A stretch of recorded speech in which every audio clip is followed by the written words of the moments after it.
seclorum, e pluribus unum.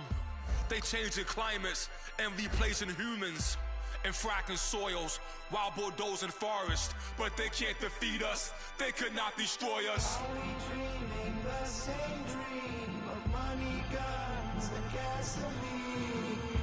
For the average team, CFOs are after cream. GMOs extracting genes with everyone on my TPS.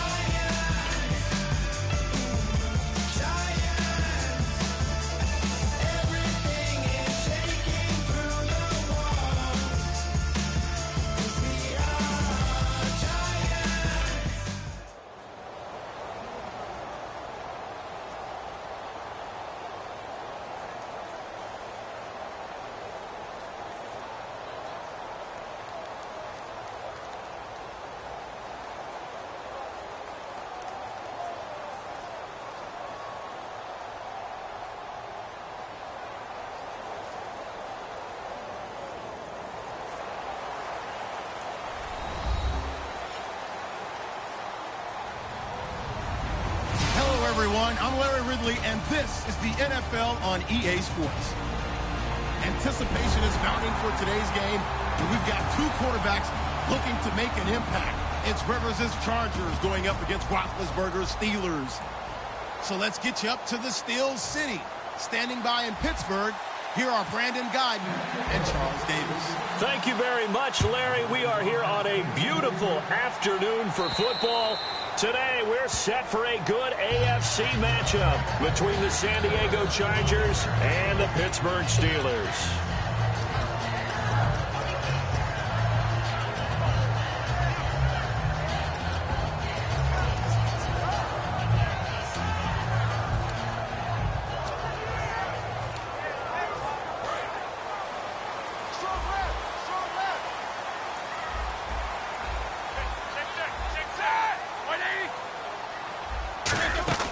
Now Roethlisberger on first down. Out to the flat. That's complete to his running back. It'll be a pickup of only a yard, and it'll bring up a second down. Offensive starters time. Electric is certainly a word that comes to mind when you talk about Le'Veon Bell. Love the way that he reshaped his body coming out of college. A bigger, thicker runner while he was at Michigan State. Lost weight, became more of a whippet in the NFL, and now no one can tackle the guy, whether he's running it or catching it. Check 26, check 26. Lock 80. Rush it, rush it, rush it. Wide. Man in motion right, Antonio Brown. On second down, Roethlisberger. And he fires one that's intercepted. A great read, and it's picked off. And his guys are going to take over at the 34-yard line. Certainly not how they envisioned ending their opening drive here in the first quarter. Too many ones in this play. First quarter, first drive, first interception thrown. And that last one, that hurts. Now Gordon. And this defense feeling the encouragement. They stop him at the line of scrimmage on the first play of the afternoon. Well, the person carrying the ball is always the easy target when things aren't going so well. But I think it's a combination with the Chargers. They've got to get the offensive line going in order to improve those numbers from last year. They weren't very good running it, partner. No, they were bottom of the AFC, second to last in the entire NFL. And down he goes, taking it inside the 10 to the 7. A very solid gain of 27. We can talk about bend but don't break all we want, but the defense now, we're going to find out just how flexible and pliable they really are. Can they bounce back after that type of a run, that type of momentum against them, and find a way to slow down this offense? The pigskin on the 7-yard line now. It's first and goal. And he takes it in for a Charger touchdown. Melvin Gordon taking it in from 7 yards away. And the Chargers have taken a first quarter lead. Solid job up front. Really just a solid job all the way around to get that one in. Yeah, that was well executed, wasn't it? Well blocked, well run. End result, 6 points. Touchdown. And Lambeau now, after the touchdown, he'll kick this one away. And they will not get a chance to return this one as it's through the end zone for a touchback. And Pittsburgh getting set to take the field. And following the interception, just any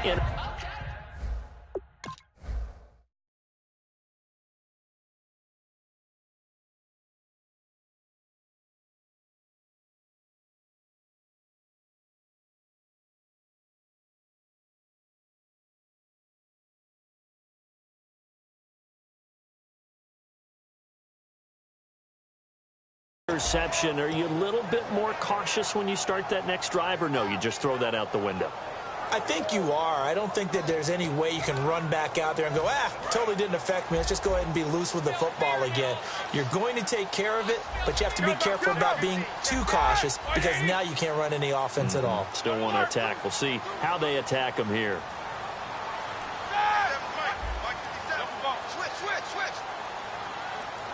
Green, the tight end, in motion.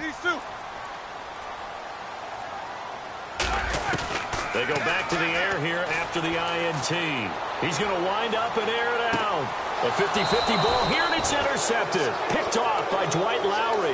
And his guys are going to get the football at the 37-yard line. Now the Chargers offensive unit ready to see what they can do here. And they were able to punch it in the end zone last time. They'll be looking to do that again here for the defense. Obviously, they'll be looking to stop them from punching it back in the end zone. It always is punch-counter-punch, isn't it?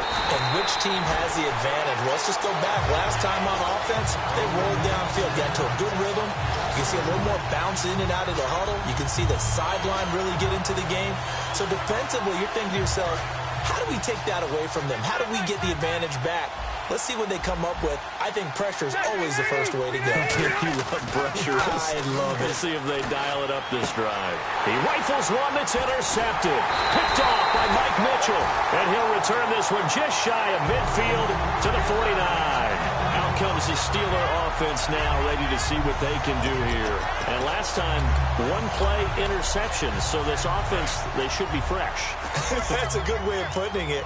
And I can't wait to see what they decide to do with play calling, because a one-play drive where you throw an interception, a lot of people think the very next time out, run the football, don't give them a chance. Maybe play action? I think maybe you go play action, show your quarterback, you get a little confidence in him, and let him fling another one. After the interception, here's Roethlisberger. He's going to try and go deep again. An incomplete, crisis averted. Almost picked. Instead, second down.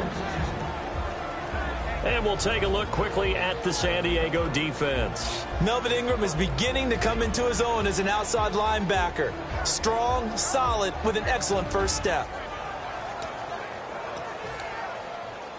And on 2nd and 10 now.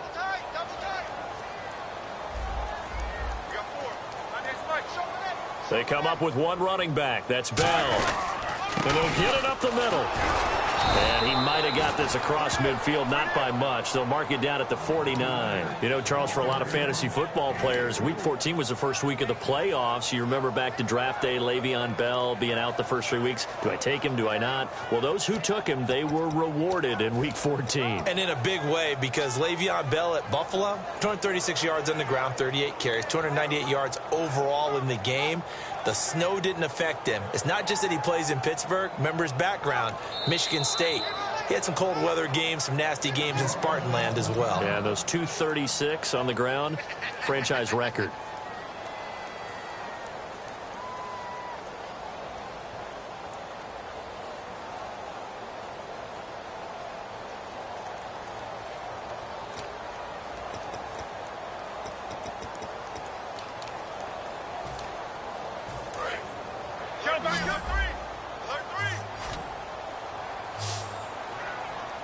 I see an extra DB on the field now for San Diego. Yeah, indeed. On 3rd down, Roethlisberger. He completes it to Bryant. And into the end zone. Touchdown, Pittsburgh. Martavis Bryant, 48 yards. And the Steelers are an extra point away from tying this thing up. It's good, and we're all tied at 7 apiece.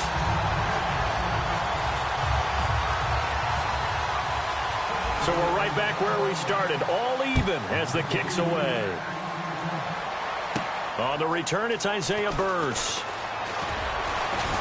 And a nice return sets him up pretty good here at the 30-yard line. And now San Diego getting set to go. And following the interception, we'll see what they can put together on this drive. I can hear my old college coach right now. He always used to tell us before every game, the team making the fewest mistakes will win. What they're hoping is that last mistake is their only one of the game. Coaches, that's all they talk about, turnovers, right? Minimizing those and maximizing opportunities. And he'll be taken down, but not before he gets into enemy territory. I don't care what the game plan was coming in. After these runs, you're running it, right?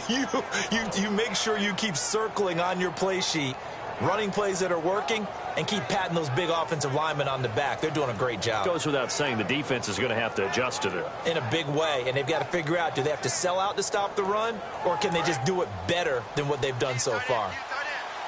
Watching that, Barney. They'll come out in the pistol. Now Rivers going to give it off to Gordon. And he's going to be stopped up at about the 47-yard line. Give him a couple on the carry there. 2nd and 8. Time to get a glance at the offensive starters. And one of those isn't J.J. Watt, but it's Derek Watt that we talk about. Nothing wrong with being little bro here. A starting fullback at the University of Wisconsin. Not many teams are utilizing this position in the NFL, but he fits perfectly, will be a great lead blocker, and can catch the ball out of the backfield. 8 yards to go here on 2nd down.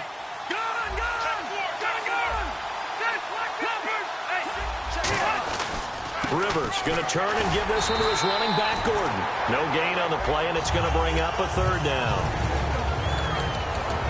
And the starting defensive unit here for Pittsburgh. Stephon Tuitt's ability to play defensive end, yet rise up and knock passes away when quarterbacks try to throw them, he makes it hard to get around.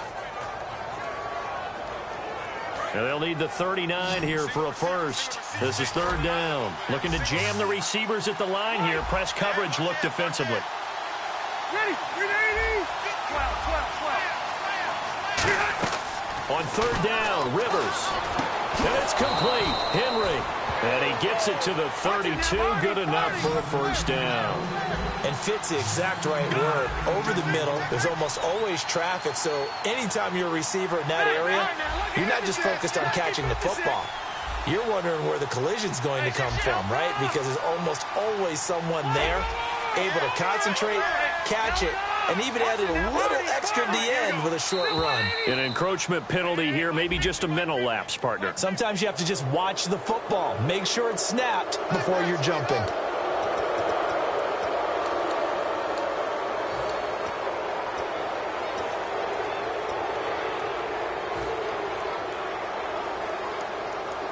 The defense helps the offense out there. Now 5 yards to go on 1st down.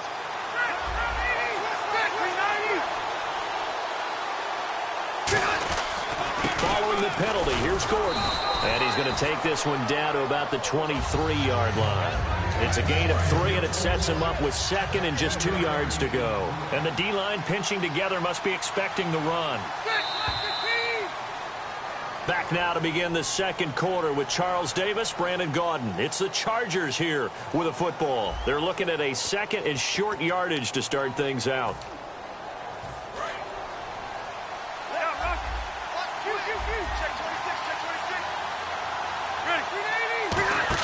Gives to the first man through, Watt. And he'll be brought down at the 21, just shy of the 20 in the red zone. 2 yards on the pickup there, but it's enough to give him a new set of downs.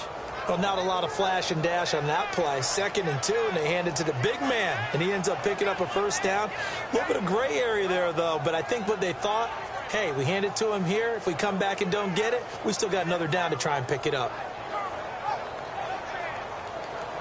So it'll be first down here after the run. Again, we'll see the pistol here. Now a handoff. This is Gordon. Gordon loses the football. It's loose. And they're going to set up shop at the 27-yard line. And Pittsburgh getting set to take the field. And they will simply, Charles, be looking to duplicate what they did last drive when they were able to push it in for 6. And they hope it'll be that easy, right? To be able to take exactly what happened before, replicate it. They may have to make a few additional changes along the way because I'm sure the defense will make some adjustments, but they've got to have great confidence having scored the last time out. Following the fumble recovery, it's Roethlisberger.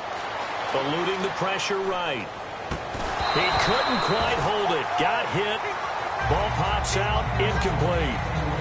And, Charles, let's switch gears for a second. Big news on Monday. Los Angeles now looking for a new head coach. Could it be a good thing that they make this move now as opposed to at the end of the season? I think in a lot of ways, yes, because you become the focal point for all people who might be interested in the job, and I think a lot of people will be. It is Los Angeles, great market, but how about the team? Jared Goff, the rookie quarterback. Todd Gurley, the tremendous runner. Aaron Donald on defense, and a heck of a defense around him. A lot of good reasons to be interested in this job. And they get to him with the pressure as Roethlisberger goes down. The game plan for any defense is finding ways to make a quarterback uncomfortable in the pocket. When you bring pressure from all angles, you never know who's going to get home. In this case, the left cornerback, right in the face of him, puts him down. So a big sack on second down. Now let's see what the offense has in store for third. The man in motion is Brown.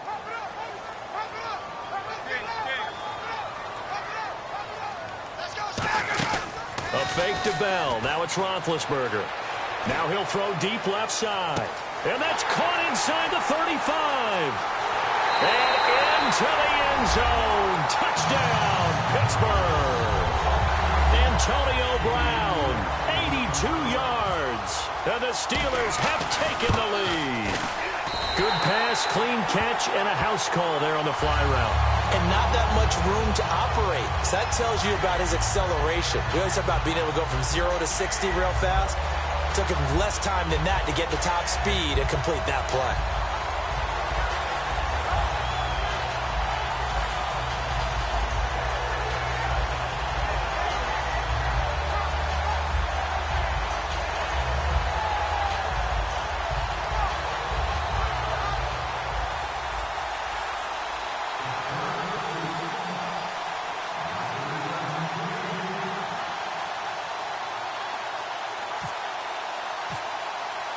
Boswell now to kick it away after the touchdown. And that'll carry over the back line of the end zone for a touchback. And now San Diego getting set to go. And last time the turnover on the fumble, and they were in enemy territory, so that had to be very frustrating. Down on the scoreboard here, can't do it again. You nailed every part of what was frustrating. Down on the scoreboard, had a drive going, and pushed it past the 50-yard line so they thought they were in striking distance, and to come away with nothing, not a good feeling at all, to put it mildly. Now they can't afford to do that again. Yeah, now can they get that bad taste out of their mouth here? Whenever we meet with coaches and they always talk about wanting to establish running the football, it's oftentimes with a good tight end who can control the line of scrimmage and the point of attack, and they're becoming harder to find because the colleges are giving us a whole lot of receiving tight ends, former wide receivers who can run, not necessarily block very well. In this case, though, we saw two tight ends on the field, both of them with the ability to block, and he ran the ball successfully behind that power set.